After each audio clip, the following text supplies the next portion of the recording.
Hi hello welcome back Priya ಅಲ್ಲಿ ಮನೆ YouTube channel. ನಮ್ಮ ಚಾನಲ್ನ ಇನ್ನೂ ಯಾರು ಲೈಕ್ ಮಾಡಿಲ್ಲ, ಶೇರ್ ಮಾಡಿಲ್ಲ, ಸಬ್ಸ್ಕ್ರೈಬ್ ಮಾಡಿಲ್ಲ ಅಂದರೆ ಈಗಲೇ ಮಾಡ್ಕೊಳ್ಳಿ ಅಂತ ಹೇಳ್ತಾ ಸಿಂಪಲಾಗಿ ಮನೆಯಲ್ಲಿ ಬಿಸಿಬೇಳೆ ಮತ್ತು ಮಾಡೋದು ಹೇಗೆ ಅಂತ ನೋಡ್ಕೊಂಬರೋಣ. ಮೊದಲು ಒಂದು ಕಪ್ ಹಾಕಿ ನೆನೆಸಿಟ್ಕೊಂಡಿರುವಂಥ ಹುಣಸೆಹಣ್ಣು, ಕಡಲೆ ಬೀಜ, ಒಂದು ಕಪ್ ಬೇಳೆ, ಹಚ್ಚಿಟ್ಕೊಂಡಿರುವಂತಹ ಬೀನ್ಸು, ಕ್ಯಾರೆಟ್, ಈರುಳ್ಳಿ, ಟೊಮೊಟೊ, ಒಂದು ಆಲೂಗೆಡ್ಡೆ ಎಲ್ಲ ತರಕಾರಿನೂ ಹಚ್ಚಿ ತೊಳೆದಿಟ್ಕೊಂಡಿದ್ದೀನಿ. ಮೊದಲು ಒಂದು ಕುಕ್ಕರ್ ಇಟ್ಟು ತರಕಾರಿಗಳನ್ನೆಲ್ಲ ಹಾಕ್ಕೊಳ್ಳೋಣ. ಬೀನ್ಸ್ ಒಂದು ಕಪ್ಪು, ಕ್ಯಾರೆಟ್ ಒಂದು ಕಪ್ಪು, ಆಲೂಗೆಡ್ಡೆ ಒಂದು ಕಪ್ಪು, ಟೊಮೊಟೊ ಒಂದು, ಈರುಳ್ಳಿ ಒಂದು, ಬೇಳೆ, ಅಕ್ಕಿ ಎಲ್ಲವನ್ನು ಹಾಕಿ ಸ್ವಲ್ಪ ನೀರನ್ನ ಆ್ಯಡ್ ಮಾಡಿಕೊಂಡು ರುಚಿಗೆ ತಕ್ಕಷ್ಟು ಉಪ್ಪು ಹಾಕೋಣ. ಒಂದು ಸ್ಪೂನಷ್ಟು ಅರಿಶಿನ ಪುಡಿನ ಆ್ಯಡ್ ಮಾಡ್ಕೊಳ್ಳೋಣ. ಎಲ್ಲನೂ ಆ್ಯಡ್ ಮಾಡಿಕೊಂಡು ಸ್ವಲ್ಪ ಮಿಕ್ಸ್ ಮಾಡ್ಕೊಳ್ಳೋಣ. ಇದೆಲ್ಲ ಚೆನ್ನಾಗಿ ಮಿಕ್ಸ್ ಮಾಡಿ ಬೇಯಿಸೋದಕ್ಕೆ ಸ್ವಲ್ಪ ಒಂದು ಸ್ಪೂನಷ್ಟು ಆಯಿಲ್ನ ಹಾಕ್ಕೊಂಡು ಲಿಡ್ನ ಕ್ಲೋಸ್ ಮಾಡಿ ಒಂದು 2 ವಿಷಿಲ್ನ ಕೂಗಿಸ್ಕೊಳ್ಳೋಣ. ನೋಡಿ, ಇವಾಗ ವಿಷಿಲ್ ಬಂದು ತರಕಾರಿ ಮತ್ತು ಅನ್ನ ಎಲ್ಲ ಚೆನ್ನಾಗಿ ಬೆಂದಿದೆ. ಈ ಬೆಂದಿರೋದಕ್ಕೆ ನಾನು ಬಿಸಿಬೇಳೆಬಾತ್ ಪೌಡರ್ನ ಆ್ಯಡ್ ಮಾಡ್ಕೊತಾ ಇದ್ದೀನಿ. ಆ್ಯಡ್ ಮಾಡಿಕೊಂಡು ಸ್ವಲ್ಪ ನೀರು ಹಾಕ್ಕೊಂಡು ಚೆನ್ನಾಗಿ ಮಿಕ್ಸ್ ಮಾಡ್ಕೊಳ್ಳೋಣ. ಇದು ಚೆನ್ನಾಗಿ ಮಿಕ್ಸ್ ಆಗಿ ಒಂದು 5 ನಿಮಿಷನಾದರೂ ಕುದಿ ಬರಲಿ.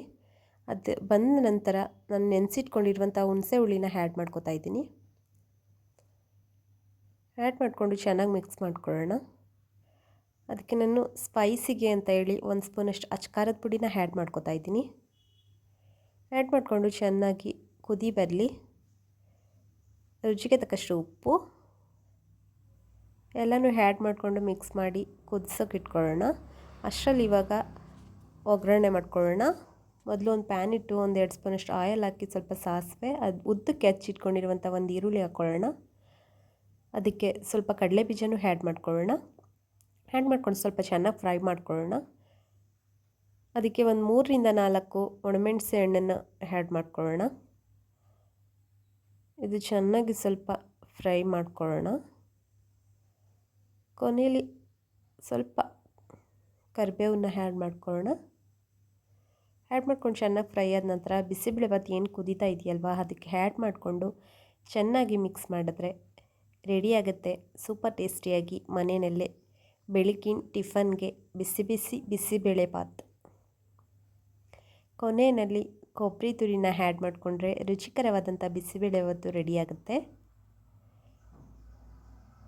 ಇದನ್ನು ಸರ್ವ್ ಮಾಡಿದ್ರೆ ಮುಗೀತು ಬಿಸಿ ಬಿಸಿ ಬಿಸಿಬೇಳೆಬಾತ್.